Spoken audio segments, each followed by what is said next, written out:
Guillermo Moreno, a quien le doy la bienvenida, y también a Marisol Gálvez, que es procuradora y subsecretaria de Prevención de la Violencia Institucional de Derechos Humanos y Género. Bueno, bienvenidos a ambos, ¿cómo están? Buenas noches. ¿Qué tal? ¿Cómo estás? Gracias por la invitación. Un honor estar con ustedes y naturalmente con Marisol también. Estamos muy contentos, bueno, de que podamos presentar este libro aquí en el marco de la Feria del Libro, así que nada. Marisol, no sé si lo querés presentar a Guillermo como corresponde. Sí, cómo no, buenas noches a todos. Un agradecimiento muy especial a Librería La Paz, sí, a Rubén Biseglia por ser siempre tan atento, tan compañero, al municipio de Resistencia también, a su intendente Gustavo Martínez, por llevar adelante esta feria en este año, no sé si difícil, sí, difícil, pero distinto. Y que esos tapabocas que usamos día a día no sean una mordaza, ¿no? Que podamos expresarnos a través de la palabra también. Bueno, hoy me siento orgullosa de que mi compañero, el licenciado Guillermo Moreno, nos acompañe una vez más en Chaco, aunque sea de manera virtual, si bien siempre estamos en algún que otro Zoom. Bueno, es fantástico que hoy lo podamos escuchar nuevamente hablando del libro que bien lo presentó justamente en Librería La Paz, y también de la actualidad, ¿no? Así que bueno, Guillermo Moreno, ex secretario de Comercio, de Comunicaciones primero y de Comercio Interior en la verdadera década ganada, que fue del 2003 al 2013. Y bueno, sin ir, sin explayarme más, porque en realidad lo queremos escuchar a él. Aquí yo tengo En defensa del modelo, ¿sí? Y mi pregunta como para arrancar sería, Guillermo, ¿crees que actualmente se está defendiendo el modelo tal cual lo desarrollaste vos en este libro y lo aplicaste también en tu gestión? Bueno, Marisol, primero gracias a los organizadores, gracias por permitirnos estos encuentros y bueno, que podamos reflexionar alrededor de los temas que naturalmente vos nos vas a plantear. Como primer elemento es si hoy estamos en presencia de algo que pueda asemejarse a lo que se hizo del 2013 en adelante. Y bueno, ahí tenemos una primera dificultad. Es muy difícil poder hacer lo que hizo Kirchner si antes no se consiguen los equilibrios macroeconómicos que habíamos conseguido cuando se inició el último ciclo peronista. Esto es durante la gobernación del doctor Duhalde, donde incluso el actual gobernador de tu provincia fue un funcionario destacado de ese gobierno, fue jefe de gabinete. O sea que el gobernador sabe con precisión que parte de lo que aconteció en ese ciclo peronista a su inicio fue avanzar en la búsqueda del equilibrio fiscal y el equilibrio del sector externo. Claro que para eso había otro set de precios relativos en el mundo. Todavía no se había producido, si bien estaba comenzando ya, todavía no se había producido la revolución energética norteamericana. Y eso es una situación que cambió el mundo de raíz. La revolución energética norteamericana tiene un impacto parecido al que tuvo la revolución industrial para aquel mundo y que transformó a Gran Bretaña en el poder del mundo. La ganancia de productividad que tuvieron los británicos con aquella revolución industrial es muy similar a la ganancia de productividad que tiene la economía norteamericana con la actual revolución energética, que no es otra cosa que la puesta en valor de un combustible que los norteamericanos conocían desde hacía más de 70 años, pero por hechos tecnológicos, por la relación costo-beneficio, no explotaban, que es el shale gas o el shale oil. A partir del 2010, ellos tienen una capacidad de desarrollo de su energía fósil que los está transformando hoy en el principal productor de petróleo en el mundo y en el corto plazo en el principal exportador de energía fósil. Y eso cambió el mundo, porque el mundo que nosotros conocíamos era los norteamericanos quedándose sin energía y yendo por el mundo a buscarla por la buena o por la mala.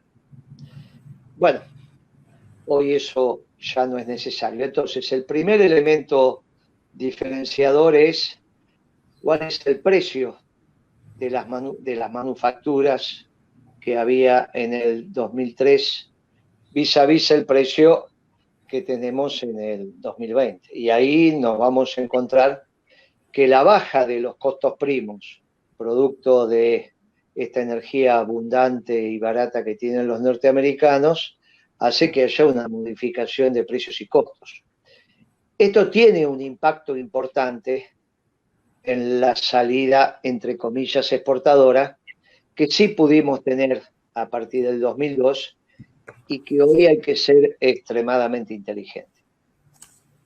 Naturalmente, en aquel mundo no se le permitía a la Argentina administrar su comercio exterior. De hecho, lo hicimos allá por el 2012, pero no se le permitía. Reinaba el esquema de la globalización y donde naturalmente el consenso de Washington ordenaba las relaciones entre los países a través del Fondo Monetario y la Organización Mundial de Comercio, y hoy el mundo está enfrascado en una administración de comercio donde la cabeza visible de eso es el presidente Trump en Estados Unidos.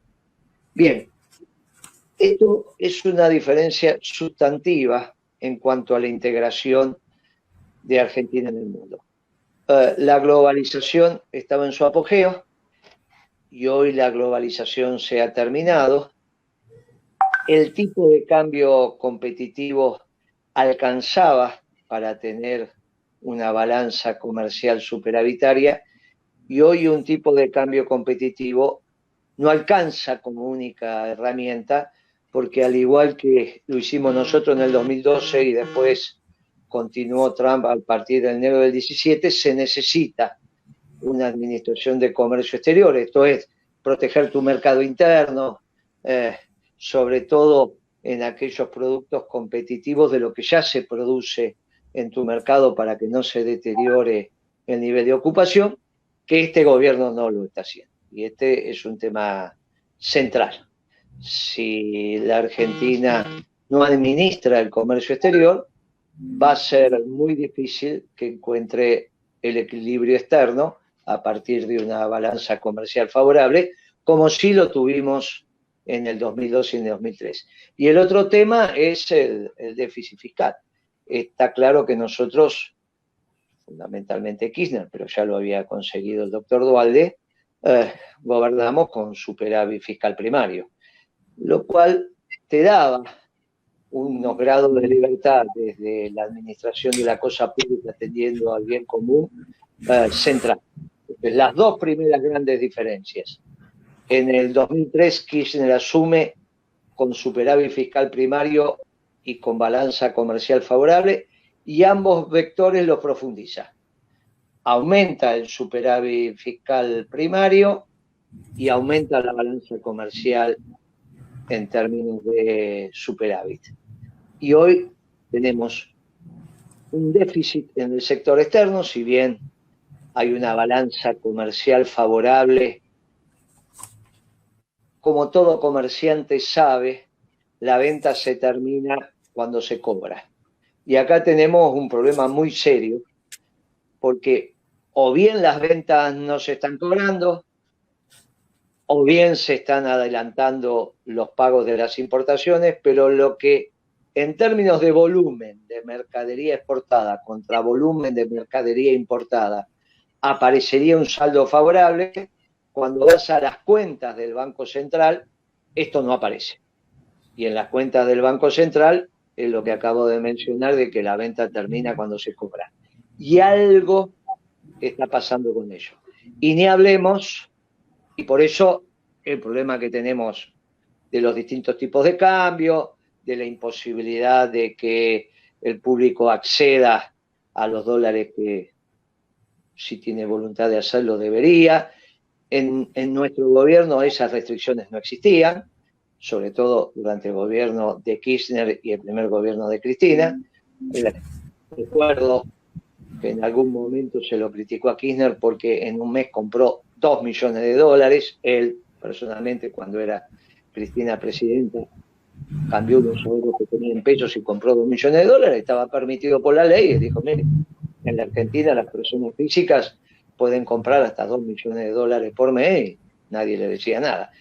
Y hoy, obviamente, esos 2 millones se transformaron en 200 dólares y todavía está en discusión. 200 dólares, 2 millones contra 200 dólares, fíjate la diferencia. Y ni hablemos del tema fiscal, donde hay en este momento récord de déficit fiscal total y que va a ser muy difícil que lo puedan corregir. De hecho, el ministro de Economía acaba de plantear que para el año entrante no se plantea ningún equilibrio fiscal, sino que se plantea administrar la Argentina con déficit fiscal. Bueno, estas son dos diferencias centrales que generan dos modelos económicos absolutamente distintos, por más que el presidente diga que es el discípulo mejor formado de Kirchner, etcétera, etcétera.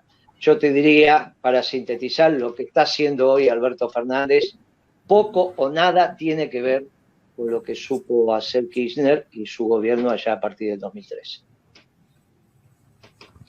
Guillermo, hay algo por ahí que cuesta entender o que cuesta, sobre todo desde el sector de los medios de comunicación, que no lo transmiten de esa manera, y es algo que nosotros insistimos en que tenemos que entender y defender, que es que el trabajo es en definitiva el motor que moviliza a la economía.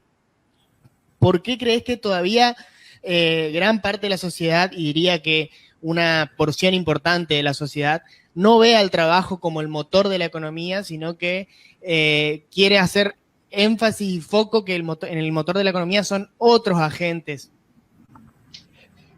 Mira, la verdad que ese es un debate que aquel pueblo que hizo la revolución industrial y después se expandió urbe orbe, necesitó realizar para administrar sus negocios, que fue la economía. ¿Está bien? Los ingleses son los padres de esta disciplina porque tenían que, entre otras cosas, administrar su imperio. Y los múltiples negocios que iban haciendo alrededor del mundo.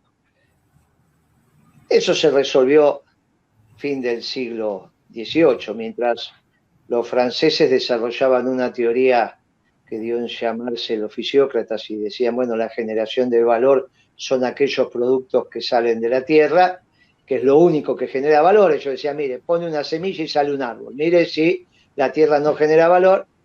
Los ingleses dijeron, mire, lo único que genera valor es el trabajo. Esto fue acompañado tanto por los liberales como por los marxistas.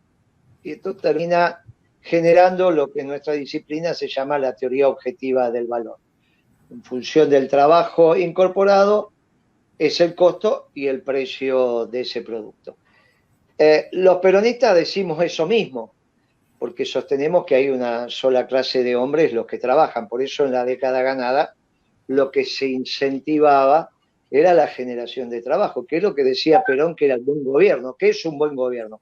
Aquel que genera trabajo en el sector privado, naturalmente, que es el motor de la economía. Bueno, lamentablemente eso empezó a cambiar.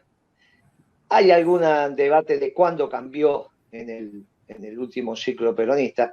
Algunos sostienen que ya bajo el Ministerio de Economía de Kicillof eso empezó a cambiar.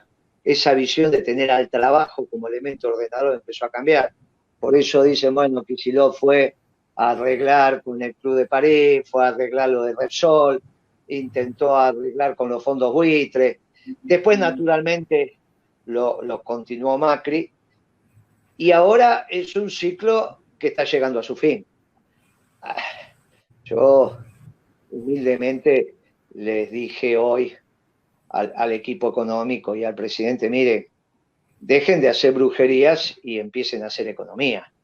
Nadie puede pensar que porque vos actives el swap con los chinos y los chinos te presten 5.000 o 6.000 o 7.000 millones y vos de dólares y eso lo tires al mercado y empieces a pagar una tasa de interés, por eso vas a solucionar la economía. Eso es una tontería. O que los bonos que oportunamente tenía el Banco Central en pesos y ahora los tiene en dólares y los salga a vender al mercado, eso va a solucionar. Esas son todas tonterías. Y no tiene nada que ver, nada, absolutamente nada que ver con una economía peronista. Es la antítesis de una economía peronista. Bueno, esto está llegando a su fin. Está claro que a la salida de esto le va a seguir un modelo de producción y trabajo que fue el que inauguró el doctor Duhalde con Capitanich como jefe de gabinete, que es lo que hay que volver a hacer.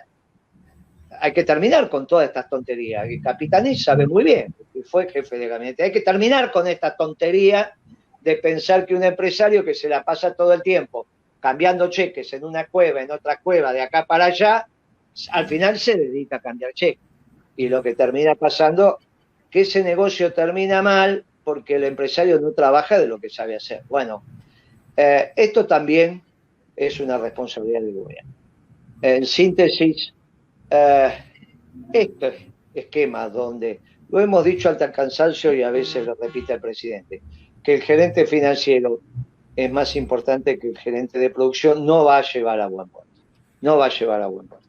Lo que va a llevar a buen puerto es lo que siempre supieron hacer los gobiernos peronistas, mayoritariamente, que son los modelos donde pones a la fuerza de trabajo a trabajar, a generar valor, a producir bienes y servicios.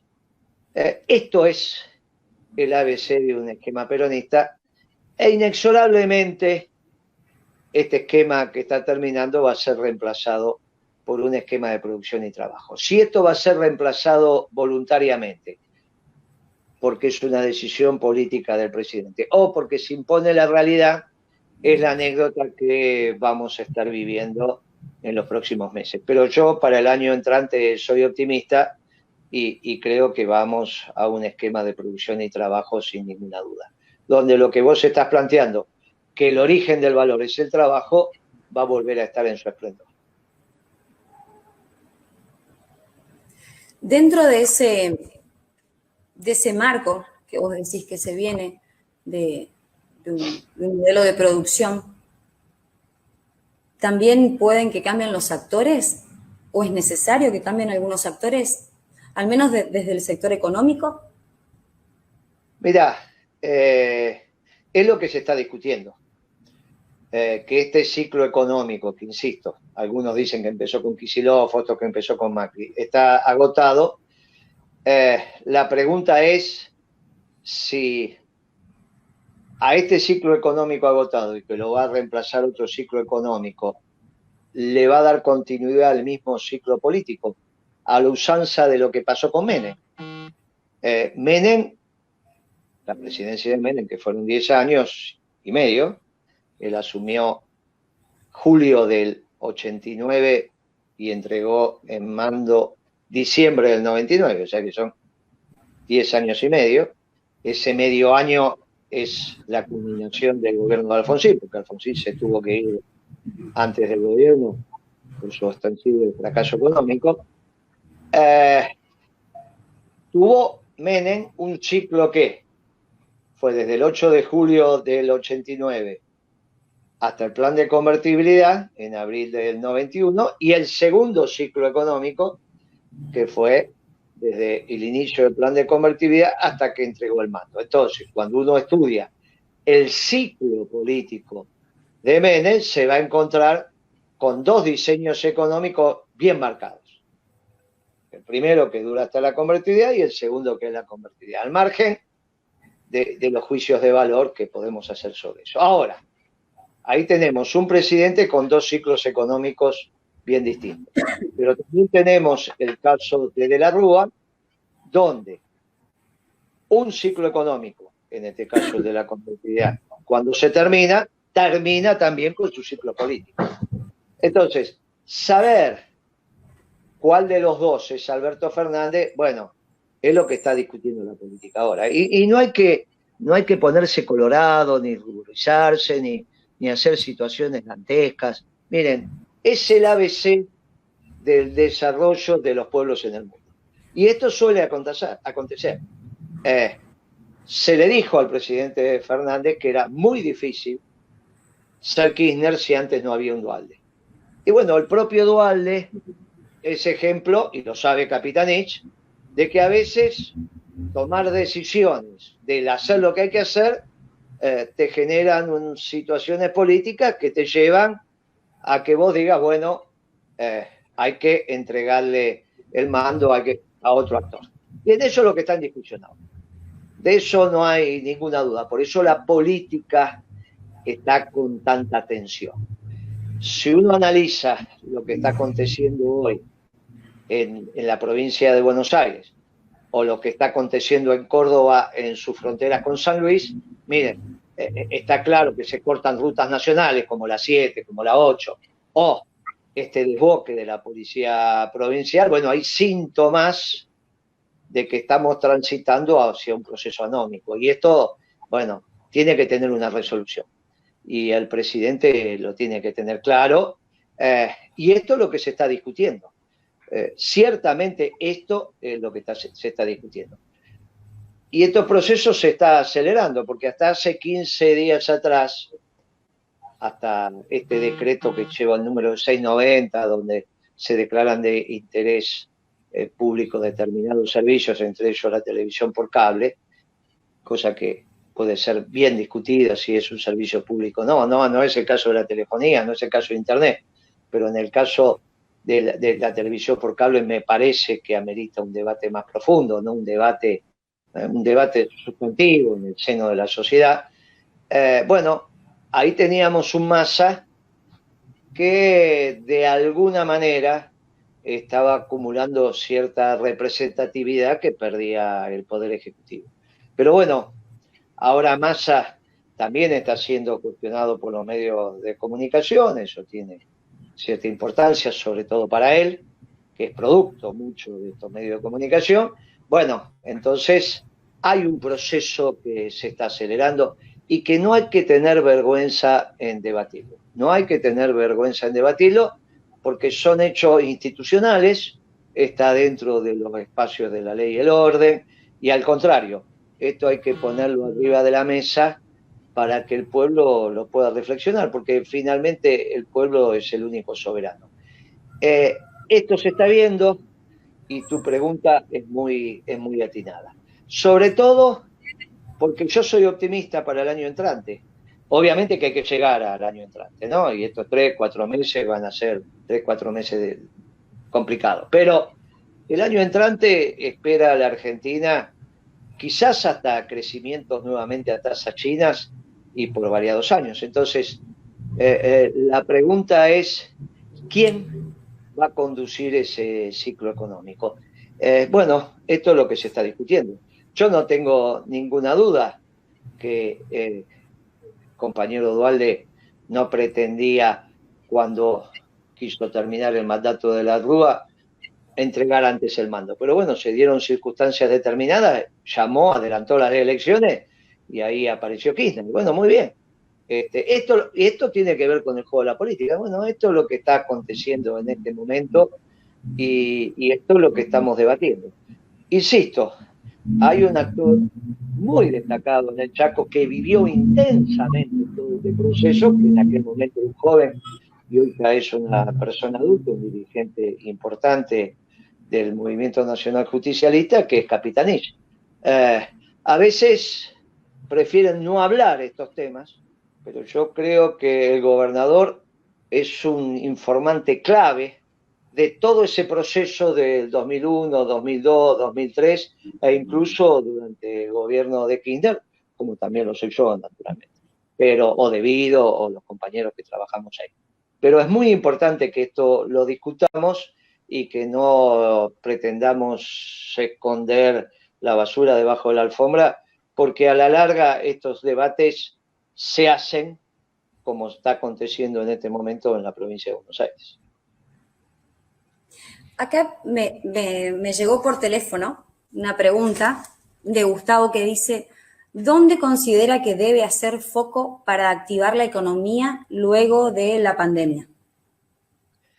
Mire, no hay duda que nosotros le presentamos un plan económico al presidente Fernández el 1 de junio del 2020. Después que Ricardo Alfonsín hizo una declaración muy particular diciendo, bueno, esto es una economía radical y bla, bla, bla, bla. A partir de que Ricardo Alfonsín hizo esa declaración tan notable, tan particular, bueno, se generó una conmoción entre los dirigentes sindicales y los empresarios, porque si hay algo que se destacan los radicales por no hacer una buena economía. Ya vimos cómo terminó el gobierno de Alfonsín, cómo terminó el gobierno de la Rúa. En fin, entonces generó inquietud. Los economistas del peronismo, yo presido, bueno, ahora estamos en una situación muy particular, pero presidí muchos años la Comisión de Economía del Partido Justicialista, en los últimos años, ya que conozco a los compañeros, nos juntamos y le hicimos un plan económico a Fernández, decir, bueno, mire, si esto es una economía radical, ya sabemos cómo termina. Así que acá tiene las bases fundamentales de lo que sería una economía justicialista. Bueno, primero es lo que acabo de mencionar, es la búsqueda de los equilibrios macroeconómicos, fiscal y externo. Si no, es imposible maniobrar en la economía, es imposible maniobrar en la economía. Después tenés que, mientras vas buscando esos equilibrios, tenés que inmediatamente declarar la emergencia del sector externo, porque hay que administrar los pocos dólares que te están quedando. Y con toda humildad digo esto, no lo puede administrar el presidente del Banco Central porque no conoce la economía real. Él se especializó como banquero, por lo tanto, es muy difícil que un banquero entienda lo que pasa en los talleres, en los comercios, en los campos. No lo entiende, no es su métier. ¿Dónde vamos a aplicar esos pocos dólares que quedan? Bueno, muy bien, lo tiene que hacer un comité de expertos de verdad, que son los empresarios probados en el mercado, los dirigentes sindicales y obviamente los economistas del gobierno que elija Alberto Fernández. Y eso tienen que decidir, básicamente aplicar esos dólares a los 4 elementos de la economía indispensables para que Argentina funcione, que son los vinculados a la salud, los vinculados a los alimentos, a la logística y a la energía. Ahora, si los dólares pasa lo que pasó en los últimos 90 días, que los terminás gastando en autos de alta gama, bueno, estás gastando los dólares y esto lo que va a acontecer es un desaguisado, que es lo que estás viendo ahora, ¿eh? El Banco Central ya no está en condiciones de tener, lo que dice la buena técnica, de 2 a 3 meses de importaciones pagadas contadas. Que ese es el cero de reservas para los economistas. El cero contable es cero, pero hay otro cero que dice, bueno, basta, ya no se puede gastar más. Entonces dice, bueno, miren, tengo 6.000, 7.000, 8.000 millones de dólares, que es lo que necesita el país para pagar 2 meses de importación cash. Bueno, hoy ya no los tenemos. Estamos sobregirados con las consecuencias que eso trae. En fin, obviamente había que hacer un acuerdo de precios y salarios, ciertamente hay que alinear el precio de los alimentos de la canasta básica y de la energía para, a través de los alimentos, que recuperen poder adquisitivo los ingresos populares, y a través de la energía que recuperen rentabilidad a las empresas.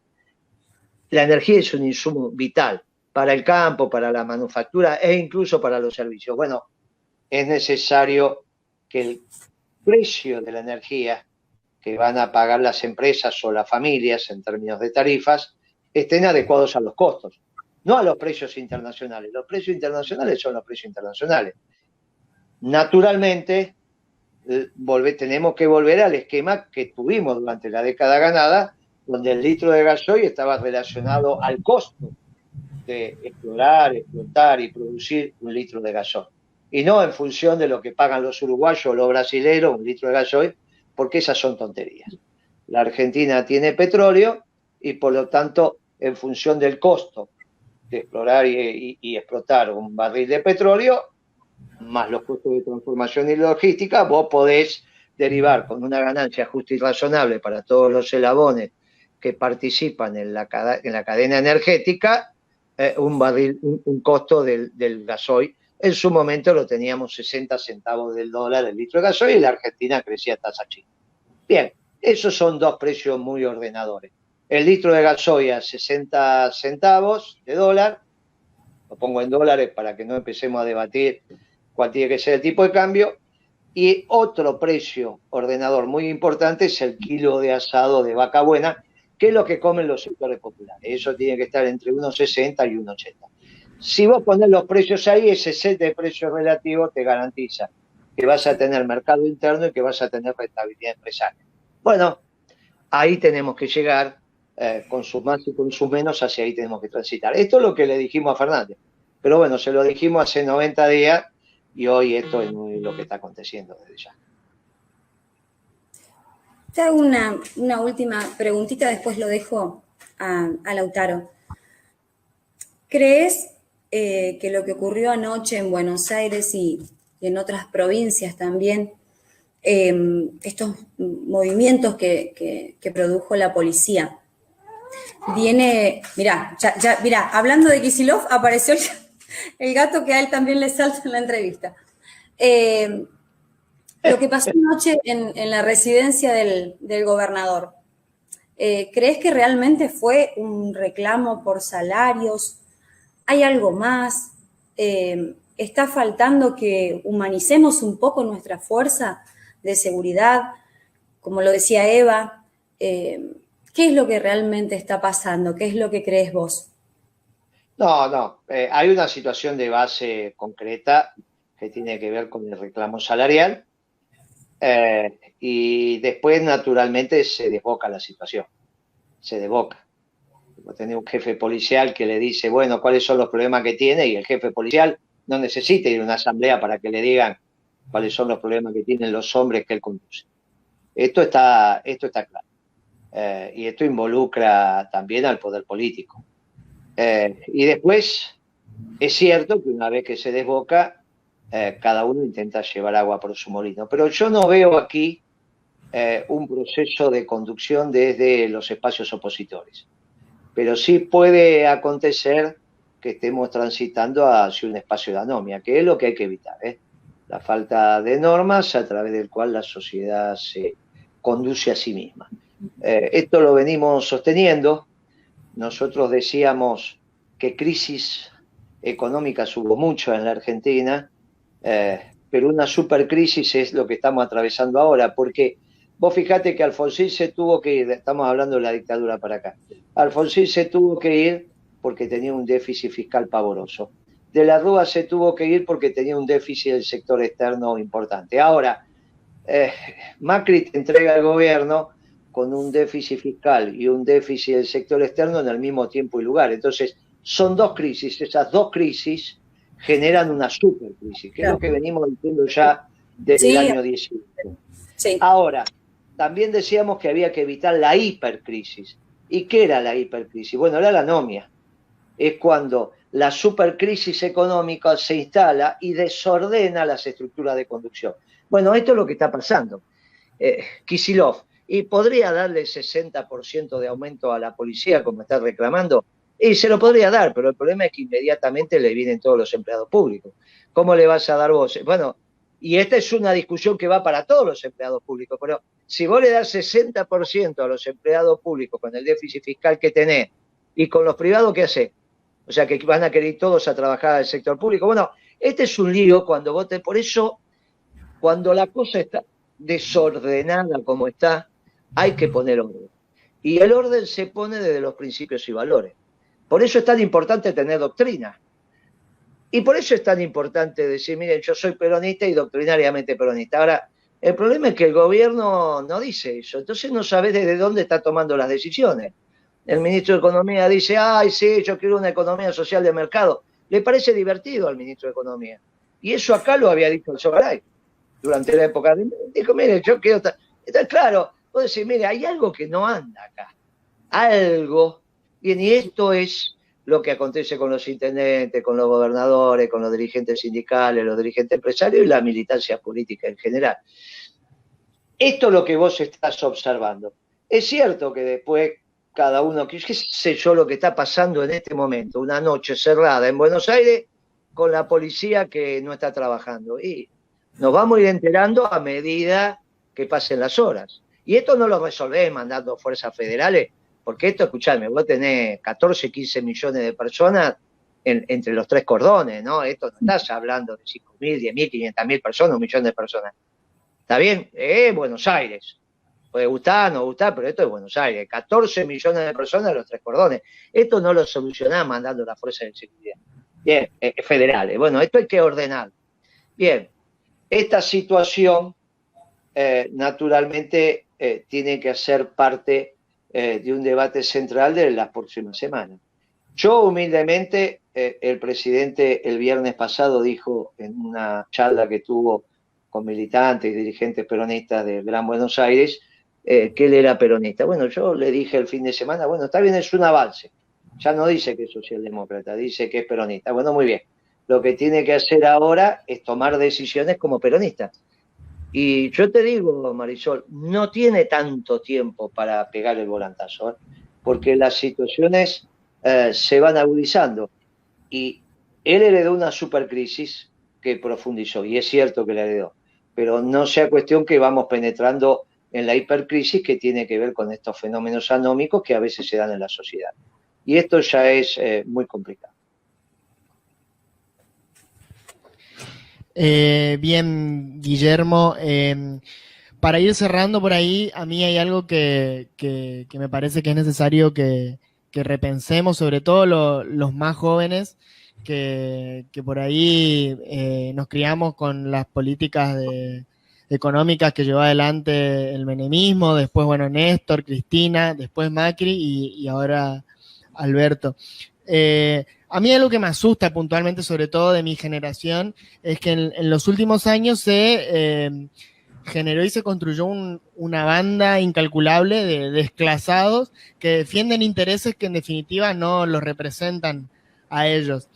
Pero por ahí me gustaría que para cerrar des un mensaje, ¿cómo podemos aportar los jóvenes y las jóvenes a la reactivación económica desde el lugar que nos toca? Mire, en un esquema de producción y trabajo se generan oportunidades, que fue lo que pasó con nosotros. Nosotros teníamos superávit fiscal, significa que recaudábamos más de lo que gastábamos. Si recaudábamos más de lo que gastábamos y la economía crecía, era porque gastaba el sector privado. Entonces, si vos tenés una economía que factura 100 pesos, 50 pesos el Estado y 50 pesos el sector privado. Ahora resulta que esa es la foto de diciembre de un año, pero a diciembre del año siguiente la facturación es 110 y creció un 10% la economía, pero resulta que el Estado recauda más de lo que gasta, o sea que sigue facturando 50. Entonces el sector privado, si ahora factura 110, facturó 60, o sea que creció un 20% el sector privado, de 50 a 60. Obviamente, para que el promedio te dé un crecimiento del 10, si el Estado no creció, el que creció fue el sector privado. Esa es la economía peronista. En esa economía donde crece el sector privado, los jóvenes es donde ponen en valor su espíritu emprendedor. En todos los espacios, en todos los espacios. Y eso fue Kirchner. Eso fue Kirchner. Kirchner no te dejaba entrar un empleado nuevo en la administración pública, a menos que tuviera justificación. Yo antes de ser secretario de Comercio, fui secretario de Comunicaciones, era una secretaría prácticamente desmantelada, y para pedirle que me dejara poner 5 o 6 colaboradores fue un lío bárbaro. Y en Comercio, después de muchos meses, pude tener 20 colaboradores. De ninguna manera se armaban esas estructuras enormes, de ninguna manera. El empleo lo tenía que crear el sector privado. Y ese fue el virtuosismo de la década ganada, como dijo Marisol, sobre todo en los primeros años, en la primera década, ¿no? Tuvimos más años en el gobierno, del 2003 al 2013. Bueno, muy bien, me parece que en la medida en que vos permitas desarrollar la potencia emprendedora del sector privado, los jóvenes tienen mucho para opinar y para decir que fue. Obviamente el Estado después tiene que generar los equilibrios, tiene que generar la política monetaria que le permita a un joven tener su crédito, generar demanda interna para que el producto que genere o un servicio que genere tenga la posibilidad de realizarse, entonces de venderlo. En fin, obviamente el Estado está para eso, pero las oportunidades están en que vuele la creatividad de los jóvenes. Esto es lo que uno tiene que entender. Ahora, esto es imposible si no generas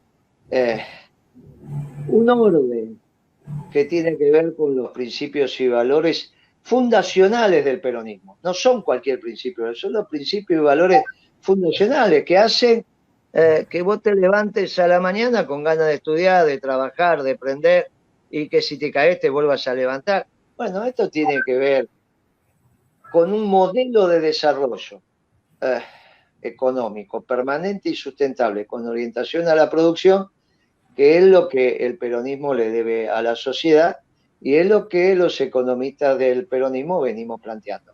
Muy bien, esto es lo que creo que va a empezar a acontecer el año entrante. Insisto, vos cuando esto lo veas, vas a ver cómo las potencialidades que vos tenés las vas a poder expresar.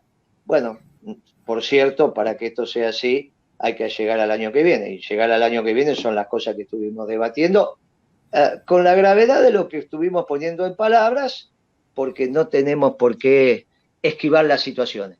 Pero en el mediano plazo, este es el año que viene, yo soy muy optimista. Y soy muy optimista también con la generación que vos expresás, que es donde van a poder florecer. Esa vieja de Kirchner, vieja frase de Kirchner, que también la había aplicado algún presidente chileno, que florezcan las flores. Y lo que nosotros tenemos que procurar es que florezcan las flores. Y para florecer las flores tenemos que hacer un modelo de desarrollo económico que los contengan, que no solo haga crecer la economía, sino que mejore enormemente la distribución del ingreso. Que hagamos una distribución del ingreso justa. Y por eso somos justicialistas, exactamente por eso, porque queremos una distribución del ingreso justa. Y en esa distribución del ingreso, los verdaderos recipiendarios de esto son los jóvenes, porque bueno, nosotros ya somos una generación que se va retirando, la biología va haciendo lo que va haciendo. Y naturalmente nosotros, que somos un proyecto que ya tiene 70 años, que tiene un pasado común, con unas raíces hundidas en lo profundo de nuestra tierra y un futuro conjunto, en ese futuro conjunto nos realizamos en la medida en que ustedes también se van realizando. Nos toca a nosotros dar los pasos iniciales y les tocará a ustedes, si nosotros tenemos razón, en peronizar al mundo.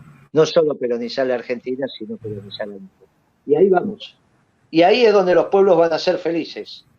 Y naturalmente, para que los pueblos sean felices no hay ninguna posibilidad de que los jóvenes no sean felices. Y ahí es donde nosotros estamos volcando nuestros esfuerzos. Bueno, Guillermo, la verdad que buenísimo la charla con vos. Gracias, Marisol, gracias, Campo, por acompañarnos en la feria del libro. Un placer, así que bueno, un abrazo cálido desde Chaco, Guillermo, y esperamos poder sobrepasar todos estos momentos complicados que nos toca y volver a encontrarnos otra vez en esos pueblos felices de los que hablamos. Así será. Para eso el año que viene hay elecciones, el pueblo se va a poder expresar y ahí estaremos en el Chaco y en todas las provincias expresando nuestra propuesta política con Marisol, con el CEJU, con la Brigadier General, con todas las agrupaciones de la causa que nos están acompañando. Gracias por el espacio, muy amable. Gracias. Muy bien, bueno, ahí estaba entonces con nosotros Guillermo Moreno y Marisol Gálvez. Mañana seguimos con más Feria Digital del Libro.